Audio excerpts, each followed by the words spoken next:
নমস্কার বন্ধুরা, রোজকার রান্নাঘর চ্যানেলে নতুন একটা ভিডিওতে সবাইকে স্বাগত জানাচ্ছি। এর আগে চ্যানেলে পোস্ট করেছিলাম ধোকার ডালনার রেসিপি, ডাল দিয়ে কিভাবে ঘরোয়া পদ্ধতিতে হয়।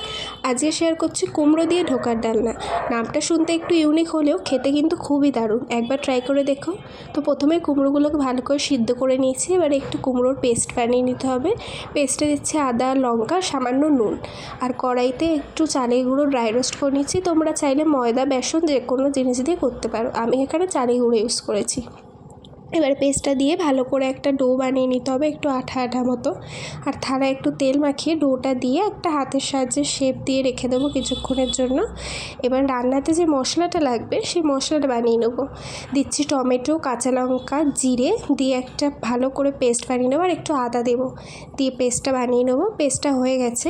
এবারে যেটা বানিয়ে রেখেছিলাম ওইটাকে ছুরির সাহায্যে ভালো করে বারফি মতো শেপ দিয়ে কেটে নেবো, যেরকম ধোকার শেপ দিয়ে কাটি ওরমই।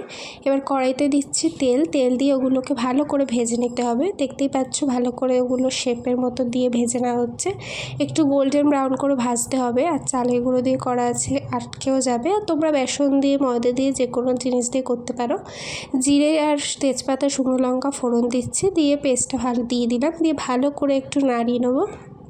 লঙ্কার গুঁড়ো, হলুদ গুঁড়ো এগুলো অ্যাড করব। প্রথমে দেখলে হলুদ গুঁড়ো দিলাম, দিয়ে একটু কষিয়ে নিচ্ছি, নুন দিলাম, লঙ্কার গুঁড়ো দিলাম, ভালো করে পেস্টটা একটু কষিয়ে নেবো। আর একটু সামান্য চিনি দিয়ে দেবে, দিয়ে একটু জল দিয়ে ভালো করে পেস্টটা দিয়ে দেবো, দিয়ে একটু নাড়িয়ে আমি আলু বয়েল করে রেখেছিলাম। আলুটা তোমরা দিতে পারো, নাও দিতে পারো, আমি আলু দিয়েই করেছি। এবারে ধোকাগুলো যে ভেজে রাখা হয়েছিল ওইগুলো দিয়ে দেওয়া হচ্ছে। দিয়ে দেওয়ার পরে একটু ভালো করে নাড়িয়ে নেওয়া হবে, নিয়ে তার যাতে একটু গ্রেভি হয়ে যায়। এবার গরম মশলা আর ঘি দিয়ে নামিয়ে নিলাম। গরম ভাতে একবার ট্রাই করে দেখো, খুবই সুন্দর খেতে এটা। দেখা হবে নতুন কোনো ভিডিওতে। আজকের মতো টাটা।